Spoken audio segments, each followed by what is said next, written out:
My next guest expects even more downside for stocks ahead, downgrading equities to an underweight. Let's bring in Warren Pies of 314 Research. Warren, great to see you. Great to catch up with you on this call. So for a while, when you had been bullish from the latter part of last year into very recently, I think you were essentially saying, the soft landing looks probable. The Fed's going to do what it can to make sure it acts as midwife to a soft landing. And obviously that equation has changed here. So walk us through it. Yeah, thank you for having me. We came into the year basically expecting, as you said, a soft landing, and we had thrown out a target which we thought was a little bit crazy and sounded a little crazy at the time of 5,200 by the first Fed cut in May, and that's basically our base case.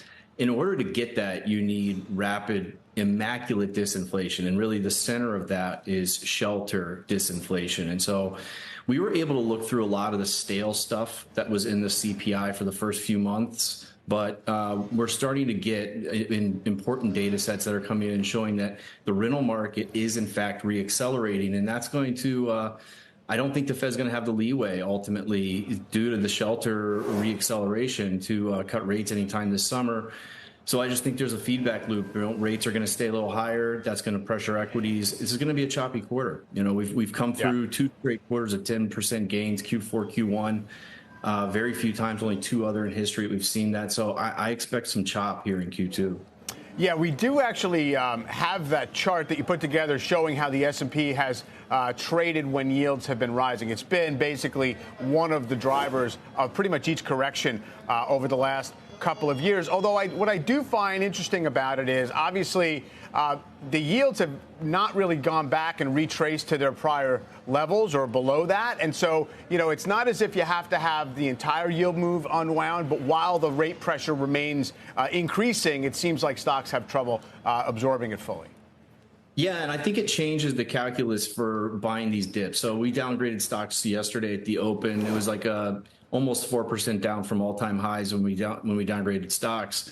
The traditional playbook from post-GFC period, 2009 through 2021, says buy 5% dips. 66% of all 5% dips, you had new highs on the index within a few months. That hasn't worked since 2022. So 2022 forward, buying 5% dips has been a losing strategy. You actually usually go down to a 7, 8, 10% correction before the move is over. And that's really, like you said, down to interest rates, because you saw back in the post-GFC era, rates would fall as stocks got that first bit of pressure and people went into the bond market. There's no inflation to worry about. Now what you see is yields rise into these pullbacks, and they rise after stocks have pulled back 5%. What that tells you is, just like the chart you showed us, that the yields are actually transforming into a causative agent of these pullbacks. And so it makes them there's less of a cushion there, less of a Fed put and a bond market put underneath the stock market in these pullbacks.